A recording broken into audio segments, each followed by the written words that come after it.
Hey everyone, welcome to Story B. Let's talk about Becca Bloom, जो एक billionaire family से आती है. But there are certain speculations कि लग्जरी ब्रांड्स ने उसे प्लांट किया इंडस्ट्री में सो दैट वो बैग्स, आउटफिट्स वगैरह खरीदते हुए खुद को रिकॉर्ड करे एंड देन ये सारी चीजें टिकटॉक पे देख के लोग टेम्पटेड फील करे ऐसे लग्जरी ब्रांड्स को खरीदने में. अभी ऐसे थियरीज इसलिए बनाए जा रहे हैं because Becca Bloom extremely rich है. स्टिल अपनी शादी के दिन उसने डिसाइड किया था to promote a makeup brand and ये चीज कई लोगों को वियर्ड लगी. बेका के पेज पे अगर आप चाहोगे तो यू विल नोटिस कि 50, 60, 70 लाख का बैग खरीदना उसके लिए बहुत नॉर्मल है. जस्ट अगर वो बेसिक शॉपिंग के लिए भी जा रही है आउटफिट खरीदने के लिए तो इतना तो मिनिमम उसका खर्चा होता है बैग्स के ऊपर. और ये एक बैग की बात हो रही है, एक्चुअल एक्सपेंस इससे भी ज्यादा है. एंड ऐसे जो लग्जरी ब्रांड्स के स्टोर्स होते हैं उनका एक प्राइवेट स्पेस होता है जहाँ पे सिर्फ एलिट क्लाइंट्स को एंट्री मिलती है. एंड स्टोर में जो भी सेल्स पर्सन होते हैं वो एक्सपेंसिव बैग्स उनके सामने प्रेजेंट करेंगे एंड फिर क्लाइंट्स उसको देख के डिसाइड करेंगे कि क्या उनको ये खरीदना है कि नहीं. कई बार ऐसा हुआ है कि बेका ब्लूम को कोई बैग प्रेजेंट किया गया है एंड क्योंकि उसके पास सेम बैग ऑलरेडी घर में है तो वो उसको मना कर देती है. जिसके बाद वो जो सेल्स पर्सन है वो कोई स्टोरेज से यूनिक पीस लेके आता है एंड देन जब वो देखती है कि ये बैग उसके पास नहीं है तो क्विकली उसको सिलेक्ट कर लेती है. एंड ऐसे बड़े बड़े ब्रांड्स के स्टोर्स में जाके रैंडमली कपड़ों का शॉपिंग करना उसके लिए बहुत ज्यादा नॉर्मल है. Come spend the afternoon at Hermes with me. We brought like 20 different things in my changing room. And while I was trying things on, she offered me my first Birkin of the day, to which I rejected because I had the exact same bag already. She brought up this canvas Birkin 25 that I wasn't expecting, as it's a relatively rare bag to get. After saying yes to the bag, तो actual में बेका Bloom कौन है, इतना उसका net worth कैसा है, तो उसके पेरेंट्स के बारे में अगर आप सर्च करोगे तो इन अ वे ये क्लियर हो जाता है कि वो फेक रिच नहीं है. जो इंटरनेट पे स्पेकुलेशन किया जा रहा है दैट ये फेक रिच है, ये थियोरीज करेक्ट नहीं बैठती. उसकी जो फैमिली है वो चाइना से है एंड वहाँ पे वो लोग बहुत ज्यादा पावरफुल थे. बेका के पेरेंट्स का नाम सिमोन एंड हेडी है जो चाइनीज टेक इंडस्ट्री से है. अर्ली 2000 के एरा में कैमलेट इंफॉर्मेशन सिस्टम करके एक कंपनी उन्होंने सेटअप किया था जो एक चाइनीज आईटी फर्म है. एंड लेटर ऑन ये कंपनी इतनी बड़ी हो गई दैट उन्होंने 2010 के अराउंड इसको पब्लिक कर दिया. अभी उस दौर में जो भी इवेंट्स होते हैं ये कंपनी से रिलेटेड तभी के ऐसे कुछ फोटोज है जहाँ पे बेका ब्लूम के पेरेंट्स देखने मिल रहे हैं एंड इवन वहाँ पे बेका भी देखने मिल रही है जो बहुत ज्यादा छोटी है. तो this in a way shows कि ये जो भी नेटवर्थ है उनका वो उनके ये कंपनी से आया है. लेटर ऑन ये लोग यूएस में शिफ्ट हो गए एंड बेका एंड उसकी जो फैमिली है वो यहाँ से ऑपरेट करती है. ये ईयर के स्टार्ट में अराउंड अप्रैल 2025 को बेका ने अपना जो भी लाइफस्टाइल है वो सोशल मीडिया पे दिखाना शुरू कर दिया एंड अभी वो कुछ अपने लेट 20s में है. एंड बिकॉज वो सडनली इंटरनेट पे आ गई एंड इतनी ज्यादा फेमस हो गई एंड उसका कंटेंट अपना रिच लाइफस्टाइल दिखाने के अराउंड था तो ये फॉर्मेट थोड़ा लोगों को ऑड लगा बिकॉज कुछ भी उसका बैकग्राउंड स्टोरी उनको नहीं पता था. बट लेटर ऑन धीरे धीरे करके जो लोग उसे जानते थे उन्होंने कंफर्म करना शुरू कर दिया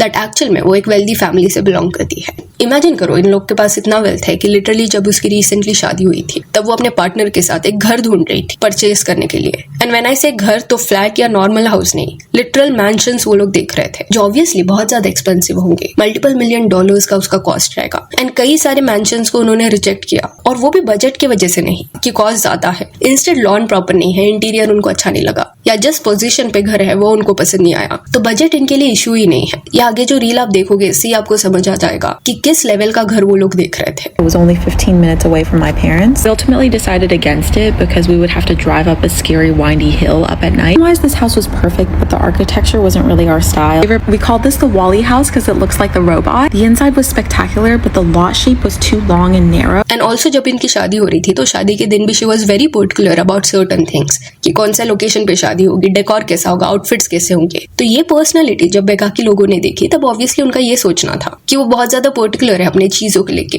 तो ऑब्वियसली वो एक्सपेंसिव मेकअप ही अपने फेस पे लगाती होगी. बट शादी के दिन शी डिसाइडेड कि वो एक मेकअप ब्रांड के साथ कोलैब करेगी. ये जो मेकअप ब्रांड है वो भी लग्जरी कैटेगरी में आता है बट बेका ब्लूम जो लग्जरी यूज करती है उस कैटेगरी में नहीं. एंड इसी वजह से ये कोलैब लोगों को ऑड लगा. इन अ वे टाइमिंग ऑड लगा. अगर दूसरे रैंडम डेज पे ऐसा कोई कोलैब करती बेका तो लोग शायद इसको एक्सेप्ट कर लेते. बट उनका ये कहना था कि बेका छोटे छोटे डिटेल्स पे ध्यान दे रही है, सर्टन चीजों को लेके पिकी है. स्टिल अपनी शादी के वक्त उसने एक मेकअप ब्रांड के साथ कोलैब किया एंड उनके लिए टिकटॉक वगैरह भी उस दिन पे शूट किया. एंड ये चीज इसलिए लोगों को ऑड लगा दैट उसने उस दिन पे टाइम कैसे दिया उस मेकअप ब्रांड को. बट इस पॉइंट पे इट सीम्स एज इफ ये जो इन्फ्लुएंसर का लाइफ है वो बेका एंजॉय करी है because obviously it is clear कि कंटेंट बनाना उसके लिए इस पॉइंट पे जस्ट एक हॉबी है. बट यहाँ से सडनली क्योंकि उसको फेम एंड रिकॉग्निशन मिला, उसके फॉलोअर्स बढ़े, उसके टिकटॉक पे अराउंड 3.5 मिलियन फॉलोअर्स है। तो मे बी ये जो फेम का फैक्टर है ये एक इन अ वे इंसेंटिव था उसके लिए दैट वो कॉन्स्टेंटली टिकटॉक बनाते रहे। देन सर्टन ऐसे रील्स भी थे जहाँ पे बेका को ऐसा लग रहा था कि उसका जो टेस्ट है वो बहुत ज्यादा अच्छा है, चाहे वो आउटफिट में हो, बैग्स में हो या कोई लग्जरी आइटम में हो। एंड दूसरे लोगों का टेस्ट जो है वो एट टाइम्स इतना अच्छा नहीं होता। तो बेका की जो पर्सनैलिटी है वो इन अ वे कभी कभी सार्कास्टिक होती है, बट सार्काज्म को यूज करके वो वियर्ड स्टेटमेंट्स भी पास करती है। जैसे एक रील था जहाँ पे वो ये बता रही थी कि वो अपने हस्बैंड के साथ अपने फ्रेंड्स की पार्टी में जा रही है, बेबी शावर उनका कुछ हो रहा था। अभी क्लियरली अगर कोई पर्सन बेका का दोस्त है या उसके सोशल सर्कल से है तो उनका भी नेटवर्क ज्यादा ही रहेगा या रिच रहेंगे वो लोग। तो ऑब्वियसली कई सारी लग्जरी आइटम्स उन्होंने भी देखी होगी। बट उस पॉइंट पे बेका ये जब वीडियो शूट करी थी तब उसका ये कहना था कि उसने गिफ्ट सिलेक्ट किया है अपने फ्रेंड्स के लिए एंड उसने वो गिफ्ट दिखाया एंड देन उसका कहना था that she likes it but not everyone has good taste. तो इन केस उसके फ्रेंड्स को ये पसंद नहीं आया then they can return it if they don't like it. Okay, perfect. I like it, but not everyone has good taste, so if they want to return it, they can. यानी कि यहाँ पे उसका कहना था कि अगर उसके फ्रेंड्स का टेस्ट अच्छा नहीं होगा तो उनको ये पसंद नहीं आएगा। सी इट इज अंडरस्टूड कि बेका एट टाइम सार्कास्टिक होती है। अपने हस्बैंड एंड सिस्टर के बारे में वो इसी वे से बात करते हुए कई बार दिखाई दी है, जैसे कि अपने सिस्टर को इनडायरेक्टली एक रील में मॉक करती हुई दिखाई दी। दैट एक ज्वेलरी पीस था जो उसकी सिस्टर को भी चाहिए था बट एक ही पीस अवेलेबल था एंड वो जो पीस है वो उसको दिया गया बिकॉज उसका शादी होने वाला था। एंड ये मोमेंट को वो इसलिए नहीं एंजॉय कर रही थी कि उसको वो ज्वेलरी पीस मिला, बट इन अ वे उसको ये भी हैप्पीनेस हो रहा था कि उसकी बहन को ये नहीं मिला। Sister debated between two jackets despite the fact that I told her she looked bad in both of them. While I waited, And my sister and I like to match, but guess what? She's not getting married, so it's all mine now.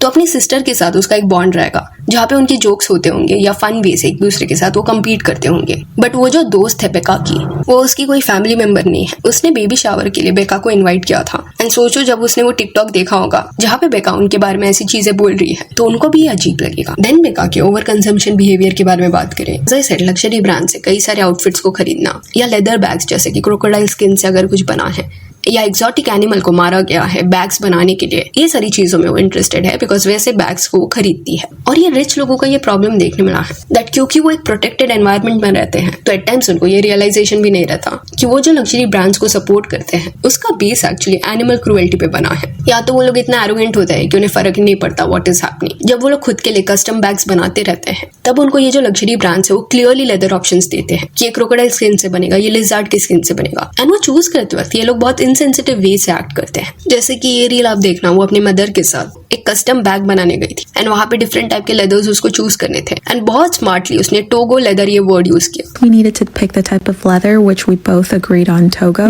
अभी जिनको ये luxury brands के बारे में नहीं पता होगा they would not understand कि ये कौन सा लेदर है। तो ये type of calf skin leather रहता है एंड ये ब्रांड्स देन ये जो रिच लोग हैं वो इंटेंशनली लेदर्स को ऐसा नाम देते हैं सो दैट उनको एक्चुअल वर्ड बोलना ना पड़े। काफ स्किन से अगर कुछ बन रहा है तो काफ स्किन लेदर बोलने में प्रॉब्लम क्या है। एंड ये रील में एक फ्रेम भी है जहाँ पे जब बेका लेदर सिलेक्ट करी है तब क्लियरली वहां पे प्रिंट किया गया है heritage leather calf skin, but वो काफ स्किन उसको नहीं बोलेगी, वो उसको टोगो बोलेगी। इसी ये पॉइंट को हमने पहले भी टच किया है कि लोग क्या खरीद सकते हैं क्या नहीं, ये चीज हम उनको नहीं बता सकते, दैट इज अंडरस्टूड। बट ये रिच लोगों को हिपोक्रेटिकल बिहेवियर को कॉल आउट करना जरूरी है। एक तरफ वो लोग चैरिटी इवेंट्स होल्ड करते हैं जहाँ पे वो एनवायरमेंट के लिए कंसर्न दिखाते हैं, बोलते हैं कि पोल्यूशन हो रहा है this and that, and cut to दूसरी ही तरफ वो एक बैग के लिए पोल्यूशन करने के लिए रेडी है। एंड जब तक सोशल मीडिया का एरा नहीं था ये बहुत ज्यादा नॉर्मलाइज हो गया था। रीजन बीइंग ये रिच लोग ही नैरेटिव सेट करते थे कि कौन से एनवायरमेंटल इश्यूज को हाईलाइट करना है। बट अभी क्योंकि सोशल मीडिया आ गया है तो इस पावर को यूज करना चाहिए सो दैट इनके भी गलत बिहेवियर को कॉल आउट किया जाए। बिकॉज ये जो भी पोल्यूशन होता है लेदर बनाने के चक्कर में वो मोस्टली इनके लिए होता है। इनके प्राइवेट जेट से कितना पोल्यूशन होता है इसके बारे में ये लोग कभी बात नहीं करेंगे।